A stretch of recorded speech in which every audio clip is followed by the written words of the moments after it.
पर आपका फिर से स्वागत है मेरे YouTube चैनल अकरम एग्री सॉल्यूशंस में। और दोस्तों, आज की इस एजुकेशनल वीडियो में जो टॉपिक मैं आपके साथ डिस्कस करने जा रहा हूँ वो है टोमेटो में एक इंसेक्ट के बारे में जानना और फिर उसका मैनेजमेंट हमें कैसे करना है। और दोस्तों, इस इंसेक्ट का नाम है फ्रूट बोरर और इस इंसेक्ट को दोस्तों हेलिकोवर्पा आर्मीजेरा के नाम से भी जाना जाता है।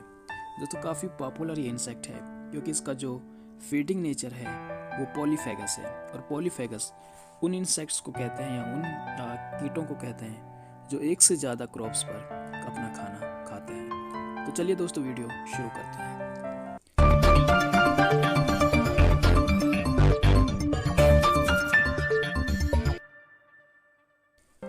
दोस्तों, आपने कभी ना कभी टमाटर अपने घर में देखा होगा, उसके अंदर एक हमें छेद सा बना हुआ दिखाई देता है और इस इमेज में वो छेद सा क्लियरली देखा जा सकता है। यहाँ पर ये एक इंसेक्ट है और एक टनल या होल बनाकर ये यहाँ से अपना खाना खा रहा है। और यहाँ पर खाना खाने के बाद उसने एक होल यहाँ पर बनाया हुआ है, एक होल यहाँ पर बनाया हुआ है। और इस तरह से ये खाना खाने के बाद जो इसका वेस्ट मटेरियल होता है वो बाहर की तरफ रिलीज करता है। और यही इस इंसेक्ट की पहचान होती है कि ये इंसेक्ट यहाँ पर फीडिंग कर चुका है। दोस्तों, इस इंसेक्ट के बारे में कुछ इंटरेस्टिंग फैक्ट्स हैं। जैसे दोस्तों, इसे कई कई क्रॉप पे अलग अलग नामों से जाना जाता है। जैसे टमाटर के केस में से फ्रूट बोरर कहा जाता है और चने के केस में से पॉड बोरर कहा जाता है। और अगर हम बात करें कपास यानी कॉटन की, तो वहाँ पर दोस्तों इसे अमेरिकन बॉलवॉर्म के नाम से भी जाना जाता है। क्रॉप वाइज इसके नाम अलग हैं और इसकी एक खास बात यह भी है कि जिस क्रॉप पर ये फीड करता है, इसकी जो लार्वा है, ये लार्वा या सुंडी जो होती है, इसका कलर उस फ्रूट की जो इनिशियल स्टेज होती है, अनराइप स्टेज, उससे काफ़ी मेल खाता है। जैसे टमाटर का कलर ये ग्रीन होता है, तो यहाँ पर इस सुंडी का कलर भी ग्रीन है। तो दोस्तों, इस इंसेक्ट के बारे में डिटेल में हमें जानना और इसे कंट्रोल करने के जो मेथड्स हैं उनके बारे में जानना बेहद ज़रूरी है। थोड़ा सा दोस्तों इसके जो डैमेजिंग सिम्टम्स हैं उनके बारे में बात करते हैं। दोस्तों, वैसे इस कैटेगरी जो लेपिडोप्टेरा कैटेगरी का जो इंसेक्ट है, इसकी बेसिकली यहाँ पर 4 स्टेजेस होती हैं। दोस्तों, पहली स्टेज होती है इसके जो एग्स होते हैं। यहाँ पर आप इसके एग्स देख सकते हैं। दोस्तों, इसके एग्स की भी कुछ खास बात है, वो ये है कि दोस्तों ये एग्स जो इसका एडल्ट होगा वो एग्स सिंगल ही देता है। यहाँ पर आप देख सकते हैं कि सिंगल इसके जो एग लेइंग हैबिट है वो सिंगल एग देता है, ग्रुप में या फिर लाइन में एग नहीं देता। दूसरी दोस्तों, इसका जो लार्वी है वो 2 स्टेजेस पे क्रॉप्स को खाता है। पहला दोस्तों, जब ये इमेच्योर होता है, इसका जो लार्वी होता है वो मैच्योर नहीं होता, उस टाइम दोस्तों ये जो फोलियर पार्ट जो होता है, जैसे कि दोस्तों लीफ और जो सॉफ्ट स्टेम पार्ट होता है वो और फ्लावर जो पार्ट होता है उसके ऊपर ये फीड करता है। और पर जो इसका जो मैच्योर लार्वा होता है वो करता है डायरेक्ट फ्रूट पे फीड, या हमारी जो प्रोड्यूस होता है या उसके ऊपर फीड करता है।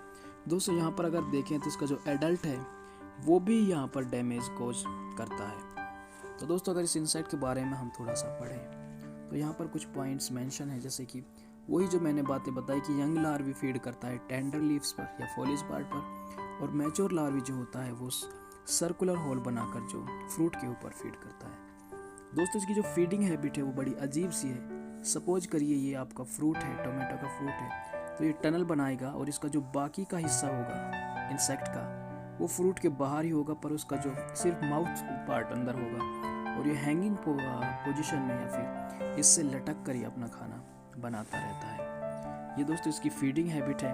और अगर हम इसकी स्टेजेस की बात करें तो यहाँ पर आप देख सकते हैं कि ये इसके एग्स हैं, ये इसकी सुंडी है या लार्वी है। इसकी स्किन पे थोड़े हेयर्स हमें देखने को मिल सकते हैं। ये इसके लेग्स हैं। ये इसकी प्यूपल स्टेज है यानी कि रेस्टिंग स्टेज है और इससे कन्वर्ट होकर बनता है एडल्ट।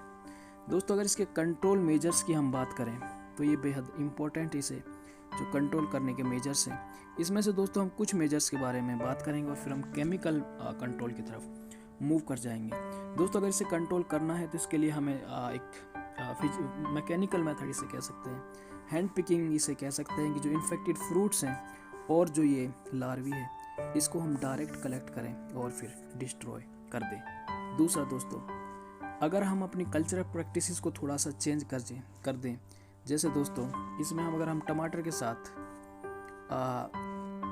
मैरीगोल्ड अगर लगाते हैं, टमाटर के साथ अगर मैरीगोल्ड लगाते हैं जो लगभग 40 दिन ओल्ड प्लांट्स होंगे और 25 डेज ओल्ड जो टोमेटो की सीडलिंग होगी, उसको इस रेशियो में लगाएंगे, यानी कि हर 16 लाइन के बाद एक मैरीगोल्ड की लाइन हमें लगानी है।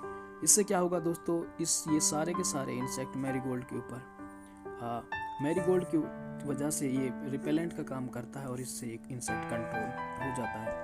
इसके बाद दोस्तों एक फेरोमोन ट्रैप से भी इसे कंट्रोल किया जा सकता है। हेली ल्योर के नाम से आता है और हमें 1 हेक्टेयर में 12 इसके नंबर लगाने हैं। कुछ इसके ऐसे बायोलॉजिकल कंट्रोल भी हैं, जैसे ट्राइकोग्रामा प्रेटियोसम की एक इसका बायोलॉजिकल कंट्रोल है। और इसके अलावा कुछ इसके दोस्तों और भी इस तरह के बैसिलस थ्यूरिंजिनेंसिस भी इसको कंट्रोल कर सकता है। पर अगर हम केमिकल्स की बात करें तो केमिकल्स में दोस्तों कुछ टेक्निकल्स यहाँ पर मेंशन किए हुए हैं जिसको बड़ी आसानी से कंट्रोल कर सकते हैं। इसमें सबसे ज़्यादा यूज होने वाला और इम्पोर्टेंट टेक्निकल है एजाडारेक्टिन, जो नीम ऑयल का टेक्निकल है। यानी कि दोस्तों नीम ऑयल से इसे बड़ी आसानी से कंट्रोल किया जा सकता है। 10,000 ppm वाला नीम ऑयल आपको 2 ml पर लीटर के हिसाब से यूज करना है और 14 से 15 दिन में आप इसे रिपीट कर सकते हैं या वीकली इंटरवल्स पे आप इसको रिपीट कर सकते हैं। दूसरा टेक्निकल है इंडोक्साकार्ब, 14.5% SC की फॉर्म में मिलता है। 8 ml डोज को 10 लीटर पानी में मिलाकर यूज करना है। लगभग 1 ml ही ये डोज, इसे आप मान सकते हैं। फ्लूबेंडियामाइड करके एक टेक्निकल है, ये वेट ग्रेन्यूल्स की फॉर्म में आपको देखने को मिलेगा। आधा ग्राम पर लीटर के हिसाब से आप इसे यूज कर सकते हैं। नोवा ल्यूरोन एक टेक्निकल है, ये भी आप 7.5 ml पर 10 लीटर की दर से यूज कर सकते हैं। एक है फोसालोन। दोस्तों फोसालोन जो ये टेक्निकल है 35% EC की फॉर्म में 13 ml पर 10 लीटर में आप इसे यूज कर सकते हैं।